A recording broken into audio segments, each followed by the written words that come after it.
आत्मा अमर है, न तो इसे कोई शस्त्र काट सकता है और न ही अग्नि से जला सकती है। जल इसके तेज को बुझा नहीं सकता और न ही वायु से सुखा सकती है।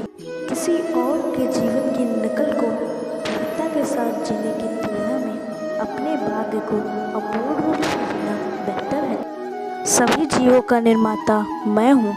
किसी जीव को कष्ट देकर तुम मुझे खुश कैसे देख सकते हो? अर्थात सभी जीवों को मैंने बनाया है। अगर तुम किसी जीव को कष्ट देते हो तो तुम मुझे खुश कैसे देख सकते हो? कृष्ण का सेवक बनकर ही जीवन सफल होता है। अर्थात कृष्ण का सेवक बनो और अपना जीवन सफल बनाओ। चिंता नहीं, चिंतन। घमंड व्यक्ति को ले डूबता है। अर्थात हमें किसी भी चीज का घमंड नहीं करना चाहिए। मैं विधाता होकर भी विधि के विधान को टाल नहीं सकता। मन सफ़ेद कपड़ा है, इसे जिस रंग में डुबोगे वही रंग चढ़ जाएगा। अर्थात अच्छे लोगों की संगत करो। उठो, श्री कृष्ण के चरणों का वंदन करें। लज्जा और अभिमान छाड़ दो। मन को निर्विकल्प कर लो और वृत्ति को सावधान करके हरि चरणों का वंदन करो। जीवन में सुखी सुख है। यदि हम आशाओं उम्मीद को त्याग कर दें, जीवन में आधे दुख का कारण आशाएं बड़ी होना है।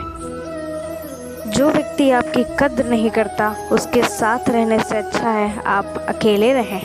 क्रोध की अवस्था में भ्रम जन्म लेता है। भ्रम बुद्धि को नष्ट कर देती है और बुद्धि के नष्ट होते ही व्यक्ति का पतन हो जाता है। अतः क्रोध मत करें। मेरा तेरा छोटा बड़ा अपना पराया मन से मिटा दो, फिर सब तुम्हारा है और तुम सबके हो। अर्थात सब भगवान श्री कृष्ण का है, तुम्हारा कुछ नहीं है। अकेले आए हैं और अकेले ही जाना है, इसलिए खुद पर भरोसा करें। अर्थात आपके पास केवल आपके कर्म जाएंगे और कुछ नहीं। चाहे बुरा ही क्यों ना लग जाए, पर ऐसा सत्य जरूर बोलिए, लेकिन ऐसा झूठ मत बोलिए जो सत्य लगे। अर्थात कभी भी आप झूठ मत बोलिए। प्रेम का अनुभव एक ऐसा अनुभव है तो व्यक्ति को कभी परास्त नहीं होने देता। शीघ्र ही स्थिर होकर विनाश और नरक के तीन द्वार हैं। वासना, विषयों का चिंतन करने से विषयों की आसक्ति होती है। आसक्ति से इच्छा उत्पन्न होती है और इच्छा से क्रोध होता है। तुम्हारा क्या गया जो तुम रोते हो? तुम क्या लाए ही थे जो तुमने खो दिया? खाली हाथ आए और खाली हाथ वापस चलो। जो आज तुम्हारा है कल और किसी का या परसों किसी और का हो जाएगा। सभी प्राणी जन्म से पहले अप्रकट थे और मृत्यु के बाद फिर अप्रकट हो जाएंगे, लेकिन जन्म और मृत्यु के बाद प्रकट अप्रकट तो लगा ही रहता है। तुम ज्ञानियों की तरह बातें करते हो, लेकिन जिनके लिए शोक नहीं करना चाहिए उनके लिए शोक करते हो। मृत के लिए शोक कभी नहीं करना चाहिए। जो आया था वो तो जाएगा ही। बुरे कर्म करने वाले सबसे नीच व्यक्ति जो राक्षसी प्रवृत्तियों से जुड़े हुए हैं और उनकी बुद्धि माया ने हर ली है। जब वह अपने कार्य में आनंद खोज लेते हैं तब वह पूर्णता। जो ज्ञान और कर्म को एक रूप में देखता है वही सही मायने में देख। यदि कोई सबसे बड़ा दुराचारी भी अनन्य भक्तिभाव से मुझे भजता है तो उसे भी साधु ही मानना चाहिए। और वह जो वास रहित है, जिसके मन और इंद्रिया वश में है, जिसने सब प्रकार के स्वामित्व का परित्याग कर दिया है। जो मनुष्य बिना आलोचना किए श्रद्धापूर्वक मेरे उपदेश का सदैव पालन करते हैं, जैसे पानी में तैरती नाव को तूफान उसे अपने लक्ष्य से दूर ले जाता है। मनुष्य अपने विश्वास से बनता है, जैसे वो विश्वास करता है वैसा बन जाता है। आपका मन आपका शत्रु भी बन सकता है और मित्र भी बन सकता है। मन चंचल होता है और इसे नियंत्रित करना कठिन है, लेकिन निरंतर अभ्यास से इसे वश में किया जा सकता है। नरक के 4 द्वार हैं: क्रोध, मोह, लोभ और अहंकार। मैं किसी के भाग्य का निर्माण नहीं करता, न ही किसी के कर्मों का फल देता हूँ। व्यक्ति या जीव के कर्म ही उसके भाग्य का निर्माण करते हैं और उसके हिसाब से फल देते हैं। धर्म युद्ध में जो व्यक्ति धर्म के साथ नहीं खड़ा है, इसका मतलब है कि वह अधर्म का साथ दे रहा है। श्री कृष्ण ने कहा है, कर्म का फल व्यक्ति को उसी तरह ढूंढ लेता है जैसे कोई बछड़ा सैकड़ों गायों के बीच में अपनी माँ को।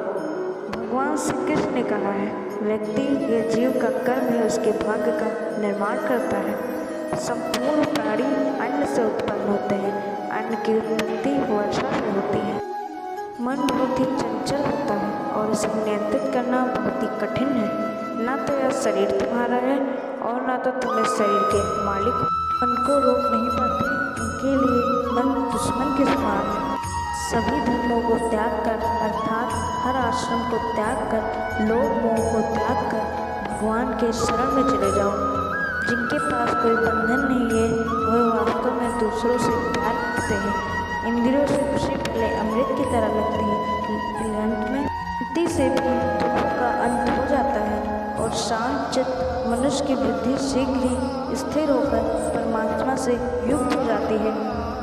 विषयों का चिंतन करने से विषयों की आसक्ति होती है। आसक्ति से इच्छा उत्पन्न होती है और इच्छा से क्रोध होता है। जब तुम्हारी बुद्धि मोह रूपी दलदल को पार कर जाएगी, उस समय तुम शस्त्र से सुने गए और सुनने योग्य वस्तुओं का चरण कर सकोगे। तुम्हारा क्या गया जो तुम रोते हो? तुम क्या लाए थे जो तुमने खो दिया? खाली हाथ आए और खाली हाथ वापस चले। जो आज तुम्हारा है कल और किसी का या परसों किसी का। क्रोध से भ्रम पैदा होता है, भ्रम से बुद्धि व्यग्र होती है। जब बुद्धि व्यग्र होती है तब तर्क नष्ट हो जाता है। सभी प्राणी जन्म से पहले अप्रकट थे और मृत्यु के बाद भी अप्रकट हो जाएंगे, लेकिन जन्म और मृत्यु के बीच अप्रकट तो लगा ही रहता है। शस्त्र आत्मा को काट नहीं सकते, अग्नि इसको जला नहीं सकती। कभी कभी कोई घटना मनुष्य के जीवन की सारी योजनाओं को तोड़ देती है और मनुष्य उस आघात को अपने जीवन की सबसे बड़ी घटना मान लेता है। एक उपहास तभी अलसी और पवित्र है जब वह हृदय से किसी सही व्यक्ति को सही समय और सही जगह पर दिया जाए। अगर तुमने राधा को कृष्ण के प्रति समर्पित को जान लिया तो तुमने प्यार को सच्चे अर्थों में जान लिया।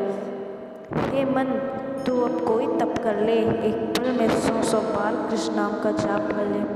राधा कृष्ण का मिलन तो बस एक बहाना था। दुनिया को प्यार का सही मतलब जो समझाना था तब कृष्ण ने पास में बुझाई।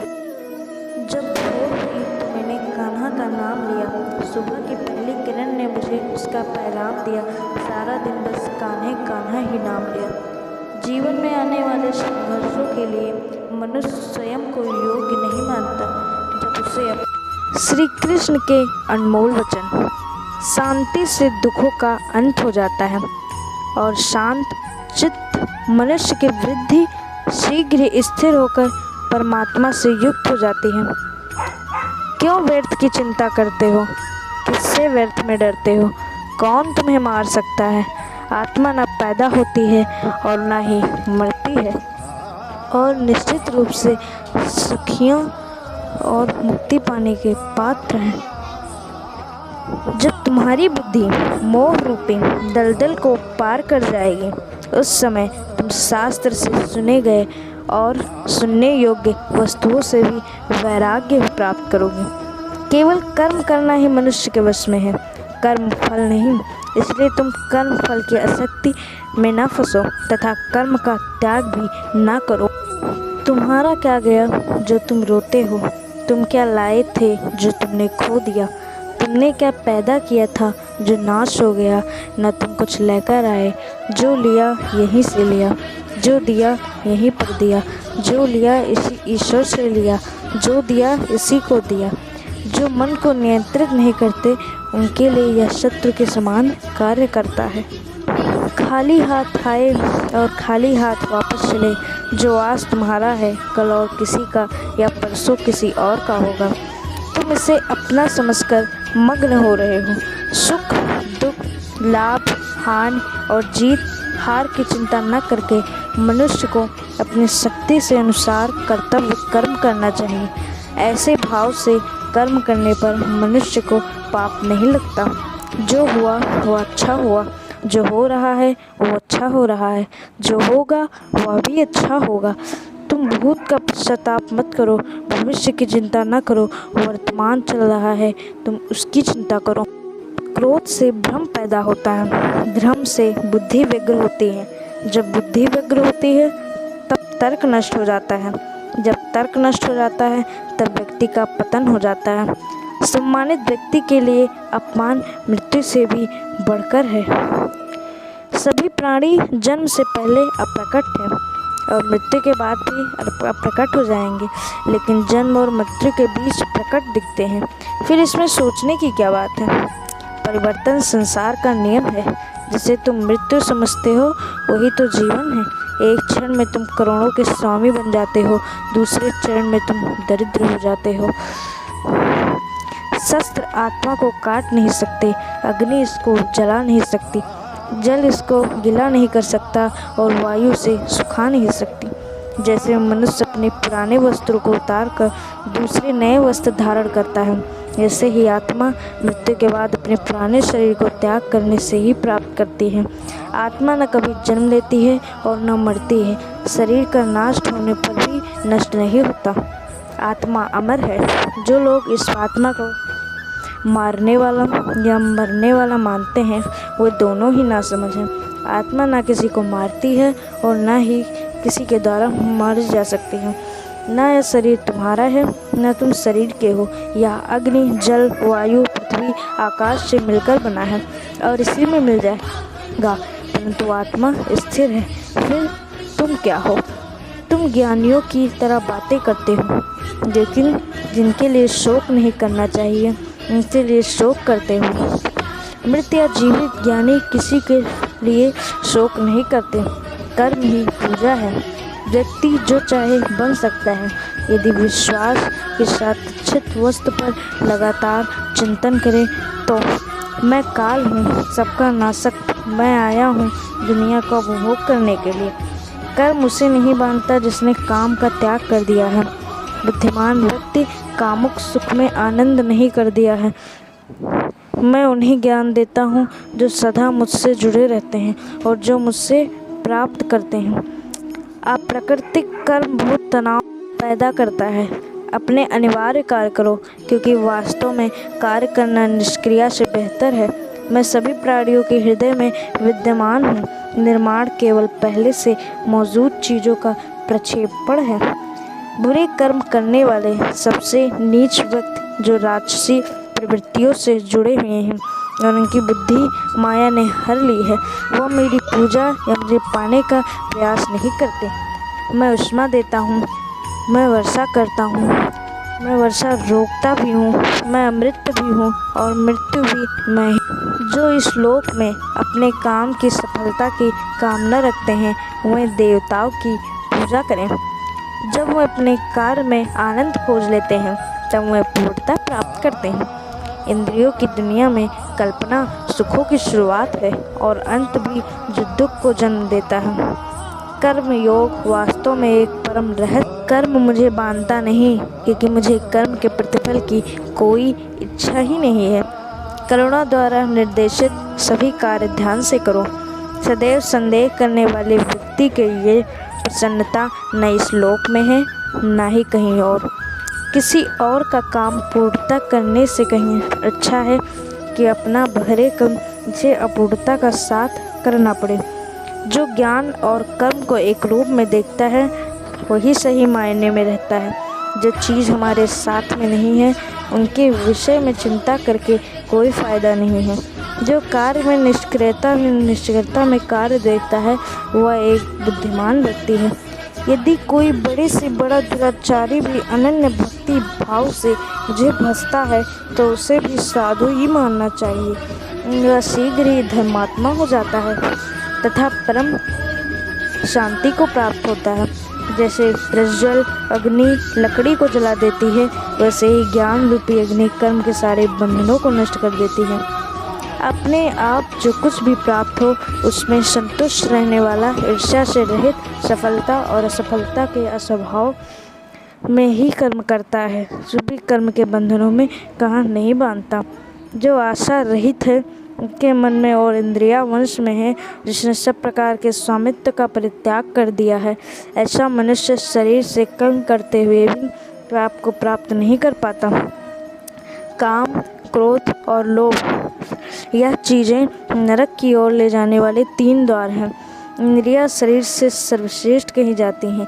इंद्रियों से परे मन है और मन से पूरे बुद्धि है। आत्मा बुद्धि से भी अत्यंत श्रेष्ठ है। जो मनुष्य बिना आलोचना किए श्रद्धापूर्वक मेरे उपदेश का सदैव पालन करते हैं वह कर्मों के बंधन से मुक्त हो जाते हैं। मन अशांत है और उसे नियंत्रित करना कठिन है, लेकिन अभ्यास से इसे नियंत्रित किया जा सकता है। कोई मनुष्य एक क्षण भी बिना कर्म किए नहीं रह सकता। जैसे पानी में तैरती नाव को तूफान उसे अपने लक्ष्य से दूर ले जाता है, वैसे ही इंद्रिया सुख मनुष्य को गलत रास्ते की ओर ले जाता है। जो कुछ भी तू करता है उसे भगवान को अर्पण करता चल। ऐसा करने से सदा जीवन मुक्त अनुभव होगा। केवल मन ही किसी का मित्र और शत्रु होता है। मनुष्य अपने विश्वास से बनता है। जैसा वो विश्वास करता है ऐसा बन जाता है। श्री कृष्ण। आत्मा पुराने शरीर को ठीक उसी प्रकार त्याग करती है जिस प्रकार मनुष्य अपने पुराने वस्त्रों को त्याग कर नए वस्त्रों को धारण कर लेता है। जय श्री कृष्ण। परिवर्तन ही इस दुनिया का नियम है। कल जो किसी और का था वो आज तुम्हारा है, कल और किसी और का होगा। आनंद बस मन की एक अवस्था है जिसका बाहरी दुनिया से कोई लेना देना नहीं है। आपका मन आपका शत्रु भी बन सकता है और मित्र भी बन सकता है। सुख का राज कम इच्छाएं रखने में है। मन चंचल होता है, इसे नियंत्रित करना कठिन है, लेकिन निरंतर अभ्यास से इसे वश में किया जा सकता है। अगर आप अपने लक्ष्य पाने में असफल होते हो तो निरर्थती बदले लक्ष्य श्री कृष्ण। नरक के 4 द्वार हैं: क्रोध, मोह, लोभ और अहंकार।